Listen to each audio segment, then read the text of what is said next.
नमस्कार मित्रांनो, सुस्वागतम. घरोघरी मातीच्या चुली या मालिकेच्या आजच्या भागामध्ये आता ऋषिकेश तिकडे हायवेवर वाट बघत असतो आणि अजूनपर्यंत ऋषिकेश तिथे काही गेलेला नसतो. तेव्हा आता सौमित्र विचार करतो की दादा कुठे राहिला असेल. त्याने तर मला हायवेवर येण्यासाठी सांगितले होते, परंतु तो अजून कुठे राहिला असेल. त्यानंतर आता इकडे ऋषिकेश जेथे आलेला असतो तेथे गुंड त्याचा पाठलाग करून त्याच्या अंगावर अगदी मारायला धावतात. काठ्यांनी वार करतात, परंतु आपल्या ताकदीने ऋषिकेश सगळ्यांना मारतो. संपत तर लपून बसतो. ऋषिकेशला घाबरून सगळे गुंड एका सोबत ऋषिकेशवर धावून जातात, परंतु ऋषिकेश त्यांना सुद्धा अगदी जोरात ढकलून देतो. त्यानंतर आता इकडे ऋषिकेश वाट बघून थकून जातो आणि विचार करतो की दादाला फोन करू का, परंतु फोन या प्लॅन मध्ये वापरायचा नाही असे तर दादाने सांगितले. त्या सगळ्या गुंडांना मारून आता ऋषिकेश संपतवर धावून येतो आणि संपतला विचारतो, सांग तुझा बॉस आहे तरी कोण. तेव्हा आता संपत पुन्हा खोटं बोलतो. संपत पुन्हा सौमित्राचं नाव घेतो. मला मारू नका, मी काही केलेले नाही. तेव्हा आता ऋषिकेश म्हणतो, मारायला तू गुंड पाठवतो. तेव्हा आता संपत म्हणतो की कसले गुंड, मी बॉसच्या सांगण्यावरून तुम्हाला मारण्यासाठी गुंड पाठवले, तुम्हाला मारायला. तेव्हा आता ऋषिकेश विचारतो की तुझा बॉस कोण आहे. तर लगेच संपत म्हणतो की मला माहिती नाही. तेव्हा आता ऋषिकेश खूप भडकलेला असतो. ऋषिकेश म्हणतो की अरे, तर मला मुळशीच्या हायवेवर भेटला होता आणि आज तू इकडे बाजारपेठेत का आलास, मला मारण्यासाठी, तुझ्या बॉसच्या सांगण्यावरूनच ना. तेव्हा आता संपत म्हणतो की हे बघा, जर मी त्यांच्याबद्दल सांगितले तर ते माझा जीव घेतील. तेव्हा आता ऋषिकेश खूप जोरात ओरडतो. ऋषिकेश म्हणतो की तू त्यांच्याबद्दल जर सांगितले नाही तर मीच तुझा येथे जीव घेईल. सांग नक्की तुझा बॉस आहे तरी कोण. तेव्हा आता तो ऋषिकेशला ढकलून देतो आणि तेथून पळून जायला निघतो. परंतु ऋषिकेश मात्र तेथे जी काठी पडलेली असते तर ती काठी जोरात संपतच्या पायावर फेकून मारतो. समोरून एक माणूस टोपली घेऊन येत असतो तर संपत त्याला जाऊन धक्का देतो. त्याच्या हातातील सर्व काही ते टोपलीतील खाली पडते. तेव्हा आता ऋषिकेश पुन्हा संपतवर धावून जातो आणि त्यांना चांगली मारपीट करतो. तेव्हा ऋषिकेश म्हणतो की संपत, मी तुला शेवटचं विचारतो, तो बॉस आहे तरी कोण, नाहीतर, म्हणून त्याला मारण्यासाठी हात वर करतो. तेव्हा आता संपत मुद्दाम खोटं बोलतो. तो म्हणतो की तो बॉस सौमित्र आहे. सौमित्र म्हणल्यानंतर आता ऋषिकेशच्या पायाखालची जमीन पुन्हा सरकते. ऋषिकेश म्हणतो की काय बोलतो. तर संपत म्हणतो की हो, तो येथे आला नाही, तुमचा भाऊ तोच आमचा बॉस आहे, सौमित्र. तेव्हा आता सौमित्राचं नाव ऐकल्यानंतर ऋषिकेश पुन्हा त्याला मारपीट करतो आणि सगळं काही तू खोटं बोलतोय ना असे म्हणतो. तेव्हा आता संपत म्हणतो की मी तुम्हाला एकदा सांगितलं की मी खरं बोलतोय. ऋषिकेश म्हणतो की माझा बॉस सौमित्र असू शकत नाही, सांग तू का खोटं बोलतोस, तुझा नक्की बॉस आहे तरी कोण. तेव्हा आता तो आणखीन संपतला मारतो. तेव्हा आता संपत म्हणतो की आहो, मी खरं बोलतोय, तुमचाच भाऊ सौमित्र आमचा बॉस आहे. तेव्हा आता संपत खिशातून मोबाईल काढतो आणि हे घ्या, तुमच्या भावाचा नंबर माझ्या फोनमध्ये बॉस म्हणून सेव्ह आहे आणि हे बघा, आता मी तुम्हाला कॉल करून दिला आणि मग बघा काय बोलतो ते. तेव्हा आता ऋषिकेश हा सौमित्राला संपतच्या मोबाईलवरून जेव्हा कॉल करतो तेव्हा आता सौमित्र कॉल उचलतो. तेव्हा मात्र आता लगेच तिकडून सौमित्र म्हणतो की अरे संपत, तुम्ही कुठे आहात, मी तुम्हाला सांगितले होते की हायवे जवळ या म्हणून, मी केव्हाची वाट बघतोय तुमची. हॅलो हॅलो ऐकतात ना संपत, अरे संपत. परंतु ऋषिकेश काही उत्तर देत नसतो. आता ऋषिकेशला असा गैरसमज होतो की आपल्याला त्याने बाजारपेठेजवळ भेटायला बोलावले होते, परंतु तो तर हायवेवर तिकडे काय करतो. म्हणून ह्या धक्क्याने मात्र ऋषिकेशच्या हातातील मोबाईल खाली पडतो. एवढ्यात लगेच संपत आपला मोबाईल उचलतो आणि तेथून पळ काढतो. तर आता ऋषिकेशला जब्बर धक्का बसलेला असतो. ऋषिकेश म्हणतो की म्हणजे सौमित्र येथे बाजारपेठेत येणार नव्हता, तो तिकडे हायवेवर यांची वाट बघतोय आणि त्याने मला बाजारपेठेमध्ये बोलावलं. याचा अर्थ असा होतो की सौमित्रच यांचा बॉस आहे. तर म्हणून ऋषिकेशच्या डोळ्यात पाणी येते आणि एक जब्बर धक्का त्याला आता ह्या गैरसमजामुळे बसलेला असतो. त्यानंतर आता जानकी सगुनाच्या बोलण्याचा विचार करत असते की इस्त्रीसाठी मी सगळे कपडे तुमचे धुवून ठेवले होते, तुमची साडी सुद्धा, परंतु आता हे बघा की त्या साडीला कसले मातीचे डाग लागलेत. तेव्हा जानकी विचार करते की साडीला जरी धुवून इस्त्रीसाठी ठेवले होते, पण त्या साडीला मातीचे डाग कसे लागले, जे कोड आहे ते मला का सुटत नाही. तेव्हा आता जानकी विचार करत असताना अवंतिका तेथे येते. अवंतिका म्हणते की वहिनी, वालाचं धिरडं खरंच खूप छान लागतं. तेव्हा लगेच आता हे बोलत असताना अवंतिका जांभळ्या देते. तर जानकी विचारते की काय ग, तू जांभळे देतेस, काल रात्री तुझी झोप व्यवस्थित झाली नाही का. तेव्हा आता अवंतिका म्हणते की वहिनी काय सांगू, काल तर लाईट गेली होती, AC सुद्धा बंद होता आणि माझी जर झोप एकदा उडाली तर मला झोप येत नसते. अगोदरच इतकी गरमी आहे आणि त्यात लाईट जातात, त्यामुळे आणखीनच गरमी होते. तेव्हा आता जानकी म्हणते की हो ना अवंतिका, अगं मी सुद्धा तुझ्यासारखी रात्रभर चुळबुळ करत होते, म्हणून मी म्हटलं की उठून बघूयात की लाईट कशी गेली म्हणून मी बाहेर आले होते. तर अवंतिका म्हणते की वहिनी, अहो अहो काल रात्री लाईट गेल्या होत्या आणि इतक्या काळोखात तुम्ही सौमित्राशी बोलायला कशाला यायचं बरं? तेव्हा आता जानकी म्हणते की काय बोलतेस अवंतिका, मी आणि सौमित्राला रात्री भेटायला गेले होते. काही कसं बोलते? तर अवंतिका हसून म्हणते की वहिनी, तुमच्या दोघांचं काही सिक्रेट वगैरे आहे का? नका सांगू मला. हे विसरू नका, मी सुद्धा एक लॉयर आहे, मी बरोबर तुमचं सिक्रेट शोधून काढेल. तेव्हा आता जानकी म्हणते की अगं मी खरं बोलते, मी सौमित्राशी बोलायला खरंच आले नव्हते. तेव्हा आता अवंतिका म्हणते की असं कसं वहिनी? अहो मी स्वतः तुमचा आवाज ऐकला होता, मग काही भास वगैरे झाला की काय मला? आणि हे बघा सौमित्र नक्की कुणाशी बोलत होता. मी त्याला विचारले की तू कुणाशी बोलतोय, तेव्हा त्याने मला सांगितले की जानकी वहिनीशी मी बोलत होतो. तेव्हा आता जानकी म्हणते की अगं तुला सांगते की खरं तर त्यांनाच काहीतरी तुला सरप्राईज द्यायचं असेल म्हणून त्यांनी तुझी गंमत केली. तेव्हा आता अवंतिका म्हणते की वहिनी अहो तुम्ही तर नव्हतात, मग तो नक्की कुणाशी बोलत असेल? तर जानकी म्हणते की हो अगं मी तुला एकदा सांगितलं गंमत केली असेल, तू त्यांना सगळं काही व्यवस्थित विचार. तेव्हा आता अवंतिका म्हणते की तुम्ही पण, आणि ती कामाला लागते. आणि तेवढ्यात आता जानकी परत विचार करायला बाहेर येते तर कुंडी तिला पडताना दिसलेली असते. ती विचार करते की कुंडी कशी पडली असेल, तर सगुणाचं सुद्धा जे काही साडीविषयीचं बोलणं आहे तर ते सुद्धा तिला आठवते. जानकी आता गुलाबदादांच्या बोलण्याचा आणि अवंतिकाच्या बोलण्याचा बारीक विचार करते. सगळ्याचा विचार करून आता जानकी ठरवते की नक्की कोणीतरी माझी साडी वापरून या सगळ्याचा फायदा करू आणि लाईट बंद करून कोणीतरी या घरामध्ये वावरत होते. आणि ती व्यक्ती मात्र वेश बदलून सौमित्राशी बोलायला आली होती. त्यामुळे जे काही साडीवरचे डाग, कुंडी यातच काहीतरी असे कनेक्शन आहे. आता मला कळले. या सर्वाचा आता जानकीला उलगडा होतो. त्यानंतर आता इकडे मालती दरवाजा उघडते आणि आता तेथे ही सुमित्रा आलेली असते. सुमित्रा म्हणते की नमस्कार, येऊ का आत? तेव्हा आता मालती म्हणते की हो हो या ना आत. ती प्रेमाने ती आत घेऊन त्यांना बसायला सांगते. तेव्हा आता सुमित्रा खाली बसल्यानंतर शर्वरीला शोधत असते.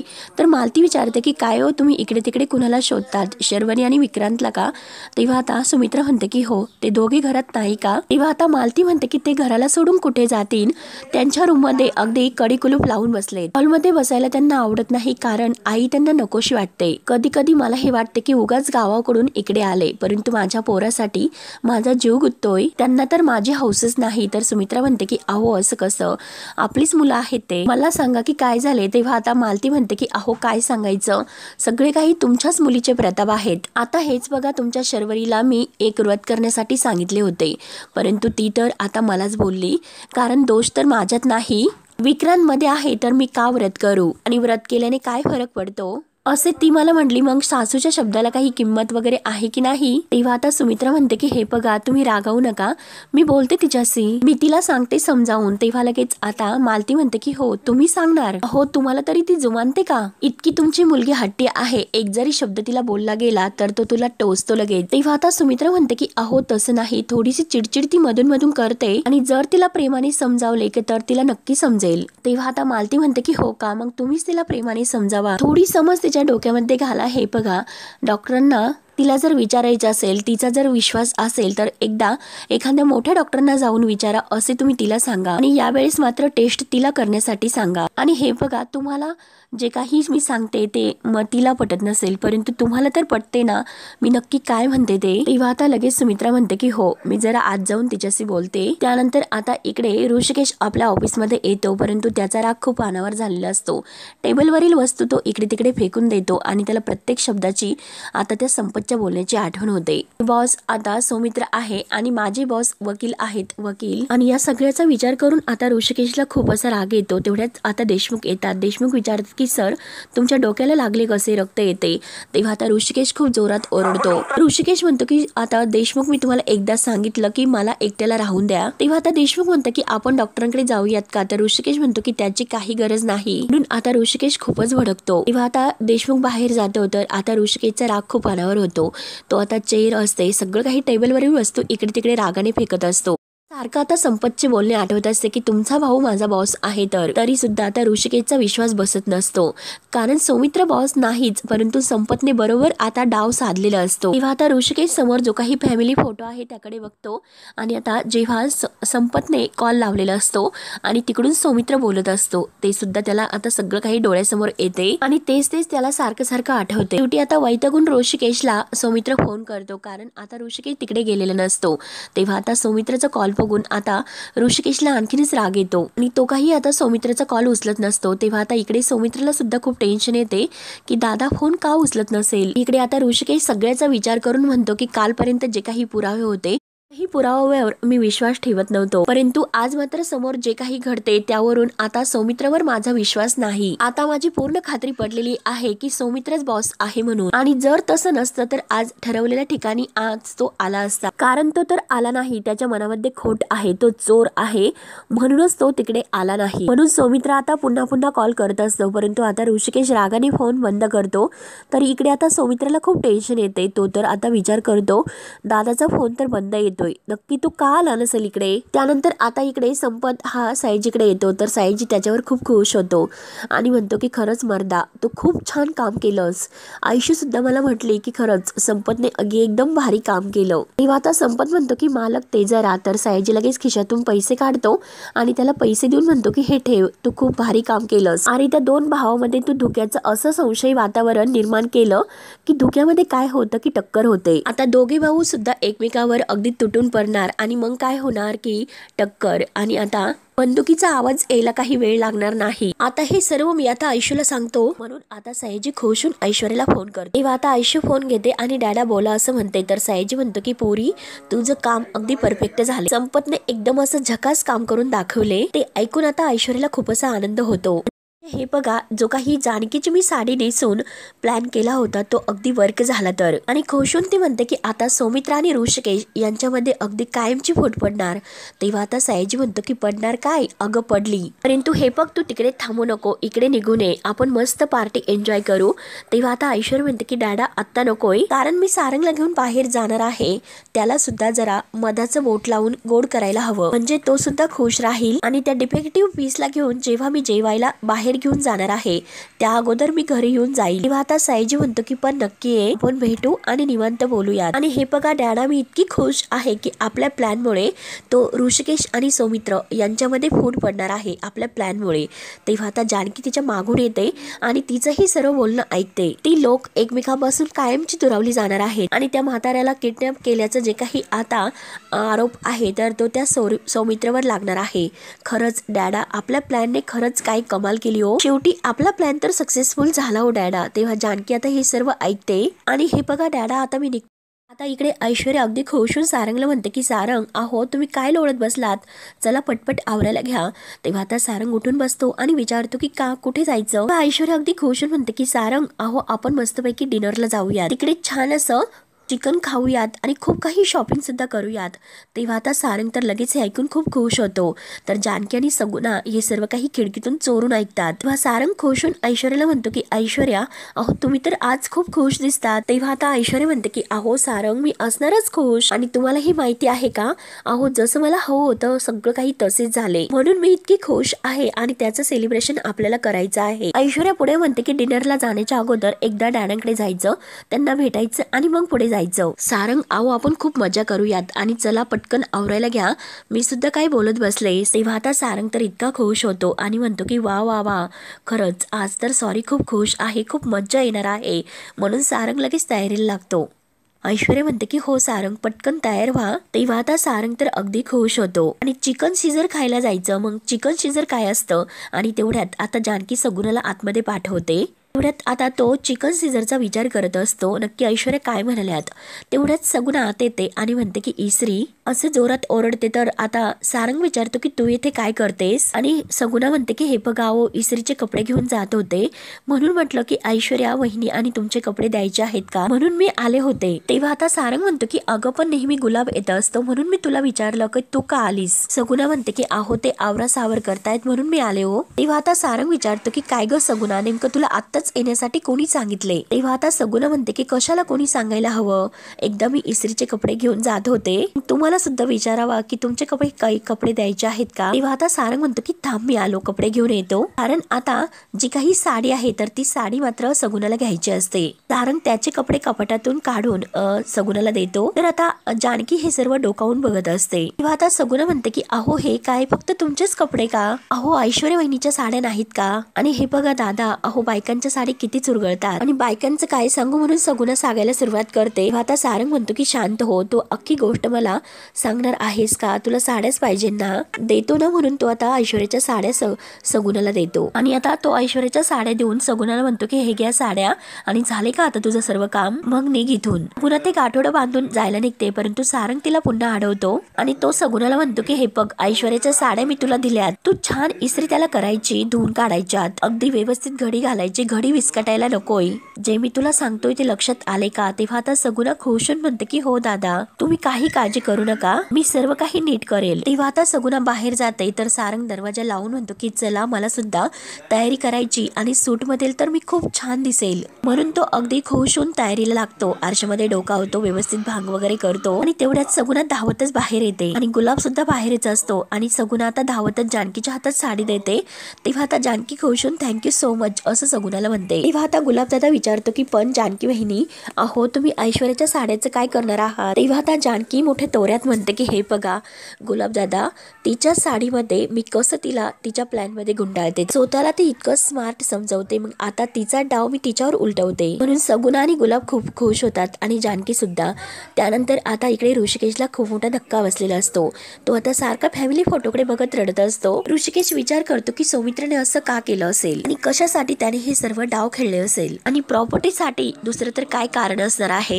नानांना किडनॅप करून त्याला सगळी काही प्रॉपर्टी हवी होती, मग एकदा तरी त्याने मला सांगायचं होतं. आणि ठीक आहे सौमित्र, मी सगळी प्रॉपर्टी तुला देतोय. अरे तू प्रॉपर्टीसाठी नानाच काय, पण घरातील कुणाच्याही जीवाशी तू खेळू नको, हसत मी तुला सगळी काही प्रॉपर्टी देतोय. आणि हे बघ सौमित्र, आज कोर्टामध्ये न जाताच मी तुझा निकाल लावणार आहे. त्यानंतर आता लगेच ऋषिकेश वकिलांना फोन करतो आणि लगेच भेटा असे फोनवर तो सांगतो आणि ऋषिकेश बोलतोय असे म्हणतो.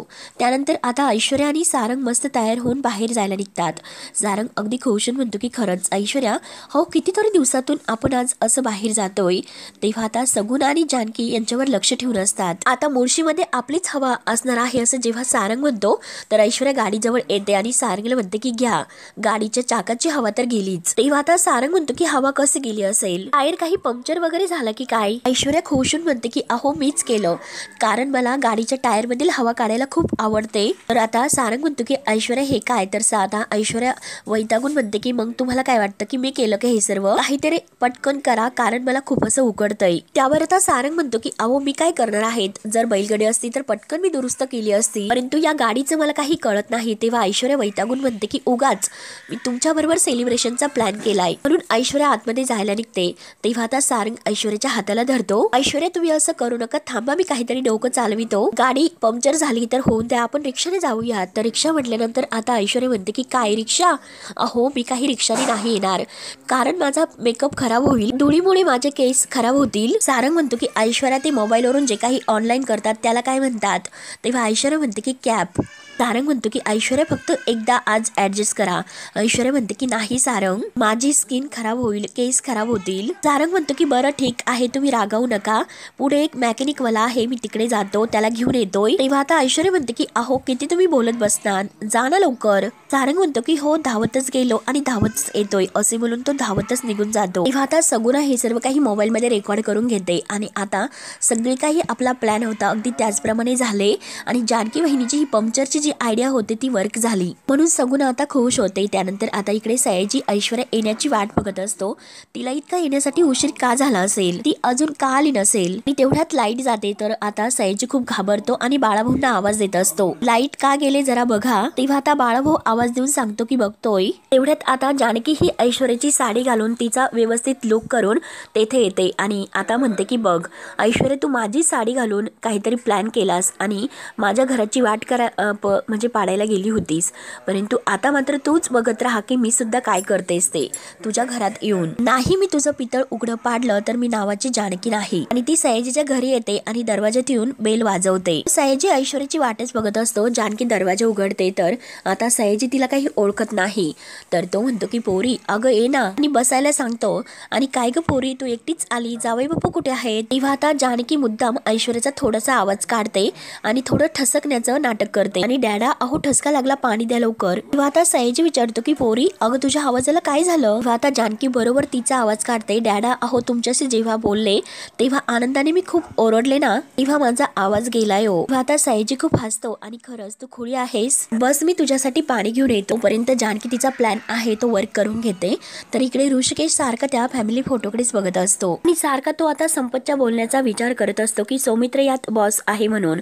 आणि तेवढ्यात वकील साहेब आत येतात आणि येऊ का आत असं ते ऋषिकेशला विचारतात. ऋषिकेश त्यांना आत येऊन बसायला सांगतात. तेव्हा आता लगेच वकील साहेब विचारतात की ऋषिकेश काय झालं, तुम्ही आज रात्रीच मला इतकं तातडीने का बोलावून घेतलं आणि एवढी काय घाई आहे तुम्हाला प्रॉपर्टीचे पेपर. तेव्हा आता ऋषिकेश म्हणतो की वकील साहेब अहो घाई तर आहे, कारण हे सर्व करायला खूप उशीर झाला असंच म्हणावं लागेल. आणि सारखा तो सौमित्रकडे त्या फॅमिली फोटोतील बघत असतो आणि तुम्हाला इतक्या घाईत बोलावून घेतलं, परंतु काही गोष्टी घाईतच करायच्या असतात आणि जर त्या वेळच्या वेळी सोडवल्या नाही तर त्या लांबवर पसरतात. तेव्हा मात्र आता वकील साहेब विचारतात की मला एक गोष्ट सांग ऋषिकेश, हे जे काही कंपनी आहे आणि जे काही आता आशीर्वाद सदन वगैरे आहे सगळी प्रॉपर्टी तुझ्या नावावर आहे, तू एकटा या सर्वाचा वारिस आहे, मग तुला आता ही प्रॉपर्टी कोणाच्या नावावर करायची आहे. तेव्हा आता ऋषिकेश म्हणतो की ही सगळी प्रॉपर्टी माझ्या धाकट्या भावाच्या म्हणजे सौमित्र रणदिवे याच्या नावावर करायची. तेव्हा आता वकील साहेब म्हणतात की काय बोलतात, तर आता ऋषिकेश म्हणतो की हो ही सगळी प्रॉपर्टी त्याच्या नावे करा, त्यालाच या सगळ्याच्या प्रॉपर्टीचा मालक करा. तेव्हा आता वकील साहेब म्हणतात की ऋषिकेश अरे तू हे काय बोलतोस. आणि हे बघा वकील साहेब, आज कोणताही प्रश्न तुम्ही मला विचारू नका,